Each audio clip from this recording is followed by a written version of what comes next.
반갑습니다. 노겸이입니다. 2024년 1월 12일 미국 주식 매매 결과입니다.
네, 매매 기록이었고요.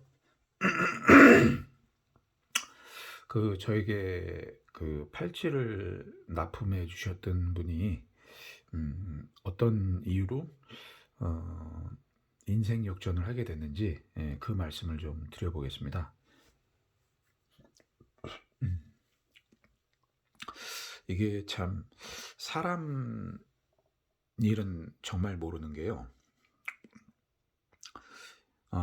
오히려 안 좋은 일이 생기면은 오히려 좋은 일이 올 가능성이 높다는 생각이 들더라고요. 그 팔찌를 납품했던 분이 저한테 납품해 주셨던 분이 동대문 시장에서 제가 장사를 할 때 남대문에서 누구나 가서 6,000원에 살 수 있는 물건을 이제 저한테 8,000원에 납품을 하셨거든요.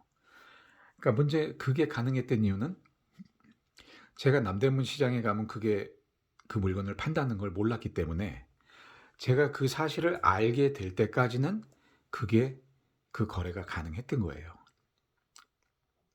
제가 많게는 하루에 한 200개 를 거의 뭐 100개, 200개를 매일 하다시피 하니까 일주일에 한 1000개 정도를 주문하게 되더라고요. 그럼 2,000원씩만 남아도 1, 10, 100, 1000, 2,000원, 2만원, 20만원, 200만원 일주일에 200만원 정도 그분이 벌게 되시더라고요. 많게는 한 일주일에 1000개였고 적어도 500개 정도는 주문을 했었죠. 근데 그게 한 2달 정도 진행이 되고 나니까 제가 이제 남대문 시장을 뒤져가지고 그 물건을 파는 데를 알게 된 거예요. 그러니까 그 뒤로부터는 제가 주문을 점점 줄여가고 급기야 나중에는 그분한테 주문을 안 하게 됐죠. 왜냐하면 그럴 수밖에 없는 게 하루에 100개씩만 써도 2,000원씩이면 20만 원인데 내가 동대문에서 남대문 시장 얼마 안 되는 거리 찾아가서 그냥 사오면 될 걸. 그걸 왜 그걸 아는 이상 그분한테 쓸 수가 있겠어요. 그거는 뭐 흥정의 어떤 성격도 못 되고요. 중요한 건 흔한 물건을 누구나 남대문 시장을 뒤져보면 누구나 찾을 수 있는 물건을 제가 모르는 동안 납품을 했던 거죠. 제가 모르는 동안 그과 관계가 유지됐던 거예요. 음. 그러니까 그거를 제가 좀 배신이라고 하기에는 좀 어울리지 않지만 어 그분한테는 제가 배신을 한 게 되는 거죠. 자기를 통해서 아이템을 알게 됐는데 그 덕에 제가 돈을 버는데 자기한테 주문하는 걸 안 한다는 건 아무리 제가 물건을 구할 수 있는 능력이 생겼다 그래도 물건 파는 것을 안다 그래도 그분 입장에서는 저를 배신자로 보더라고요. 그러나 저는 배신자의 낙인을 찍히더라도 하루에 10만 원, 20만 원을 아낄 수 있다면 저는 그 당시에 충분히 그랬어야 된다고 다시 돌아가도 그럴 거라는 생각이 들어요. 그러다 보니까 이분이 그전에는 동대문 시장, 새벽 시장에서 장사한다는 거에 대해서 크게 관심을 안 가졌어요. 근데 저한테 물건을 납품하기 위해서 동대문 시장을, 새벽 시장을 자주 오다 보니까 이제 동대문 시장, 새벽 시장의 파괴력을 알게 된 거예요. 그러던 차에 제가 이제 주문을 안 하니까 그분은 일이 없어진 거죠. 근데 동대문 새벽 시장을 저를 통해서 자주 오게 되다 보니까 동대문 새벽 시장에서 장사만 하면 돈을 벌겠구나라는 생각을 한 거예요. 그전에는 그분이 그 을지로 입구역 주변에 보면 몽골 거리가 있는데 거기에서 몽골인들 상대로 여행용 가방이나 여행 캐리어나 또 액세서리를 판매했었는데 그거에 대한 수익이 한 달에 한 300 정도 됐다 그러더라고요. 그걸로는 성에 안 찼죠. 그러던 차에 바로 동대문이 옆에 있음에도 불구하고 동대문에서 장사하겠다는 생각은 전혀 안 했었어요. 왜냐하면 새벽에 나가야 되고 밤이슬 맞아야 되고 그리고 그 건달 형님들한테 굽신거려야 되고 주변 눈치 봐야 되고 단속 걱정해야 되고 여러 가지 겁나는 일들이 많으니까 배짱이 없었던 거죠. 근데 저와의 관계를 통해서 할만하겠네 라는 생각과 그리고 제가 판매를 통해 수익을 올리는 걸 보았을 때 이 정도라면 위험을 감수하고라도 해볼만 하겠구나라는 판단을 저를 통해서 하게 된 거죠. 그 뒤로 저와의 거래는 없었지만 어느 순간 보니까 그분도 저처럼 동대문 새벽 시장에서 노점을 하고 있더라고요. 그럼 무엇으로 인생 역전을 했냐? 그렇게 동대문 새벽 시장이 무서워서 장사를 할 생각을 안 하셨던 분이 저와의 거래가 끊긴 뒤로 과감하게 새벽 시장에 노점을 마련했고 그 과정은 어땠는지 사실은 몰라요. 그러나 쉽지는 않았을 거지만 저와의 관계를 통해 오며 가며 여러 사람과 또 접촉을 해봤었겠죠. 미리 준비도 했을 거예요. 그러다가 남의 자리에 뭔가 룸메이트식으로 동업식으로 들어왔다가 한두 달 있다 독립을 하더라고요. 그리고 여러 가지 아이템을 시험 삼아 해보더니 한 6개월 정도 있으니까 자기 아이템을 찾은 것 같더라고요. 그 아이템이 뭐였냐면 레깅스였어요. 레깅스. 그때 2013년도에 레깅스가 한창 유행하기 시작했었어요. 2013년, 2014년에. 그 레깅스를 겨울이었는데 그 청평화 쪽에 가면 그 레깅스 도매를 뛸 수가 있어요. 한 장에 6,000원인가 7,000원인가 그랬어요. 근데 거기에 이제 브랜드, 명품 브랜드 마크와 로고를 박은 거예요. 뭘로 박았냐? 전사로 박은 거예요. 전사, 그 스티커.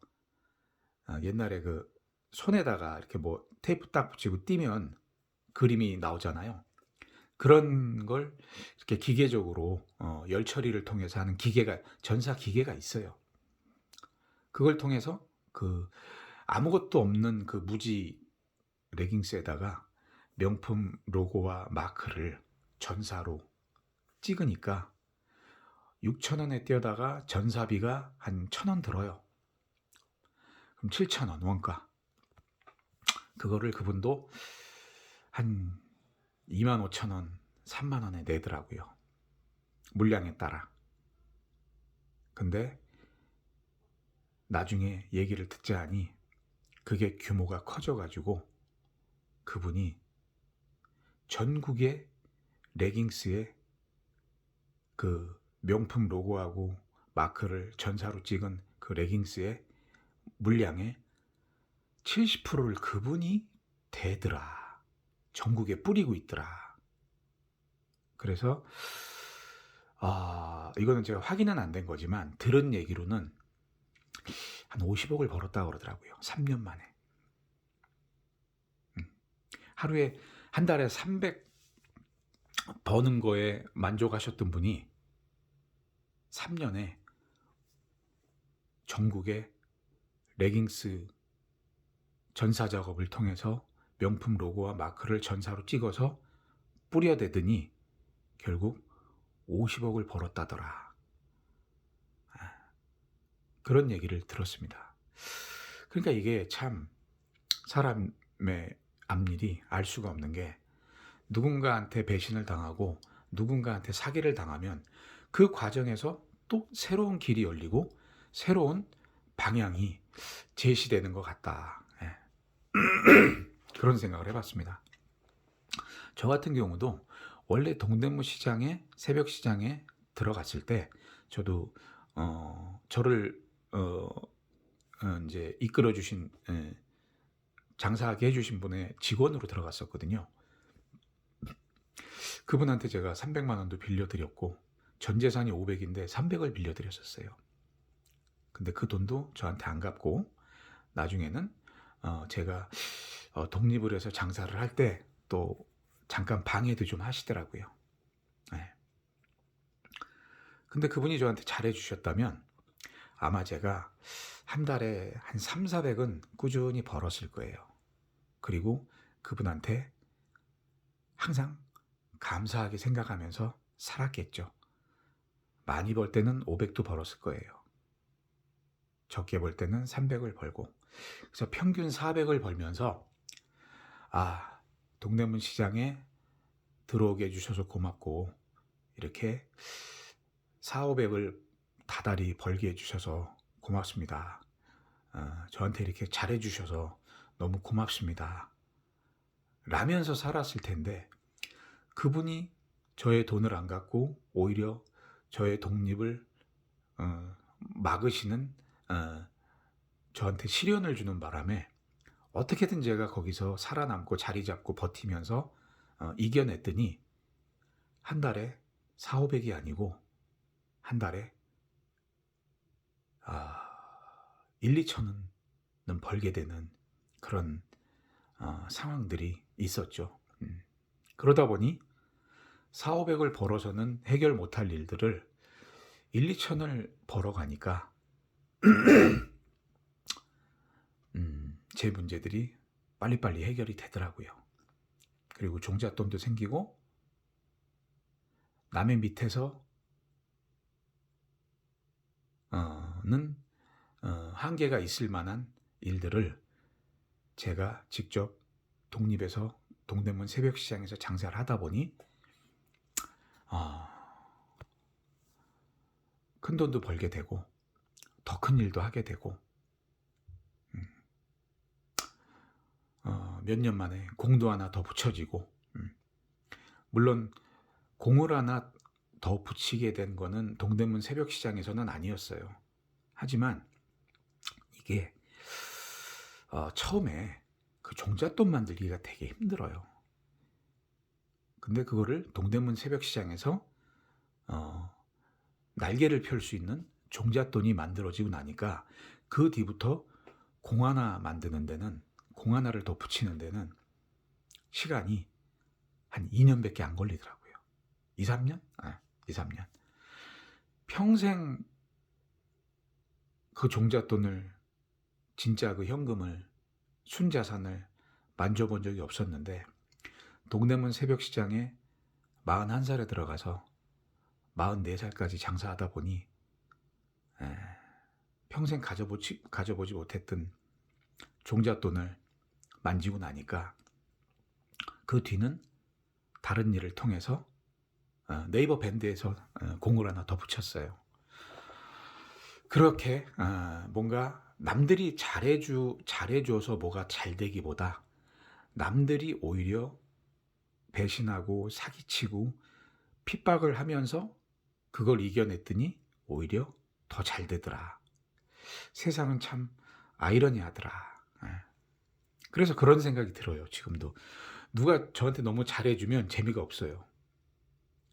누가 저한테 사기치고 배신하고 핍박하면 오히려 그런 일들을 통해서, 그 시련을 통해서 더 나은 길이 보이고 나은 방법이 생각나고 나은 환경이 조성된다는 그런 역발상적인 어떤 믿음을 갖고 있습니다.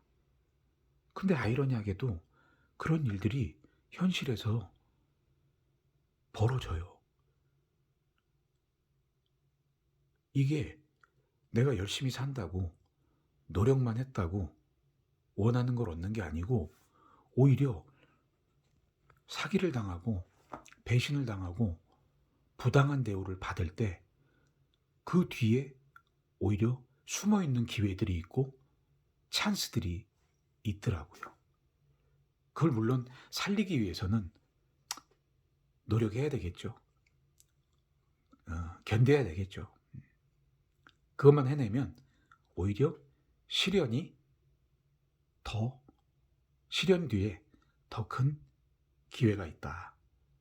그걸 살리는 건 나름 노력하고 버티는 거다.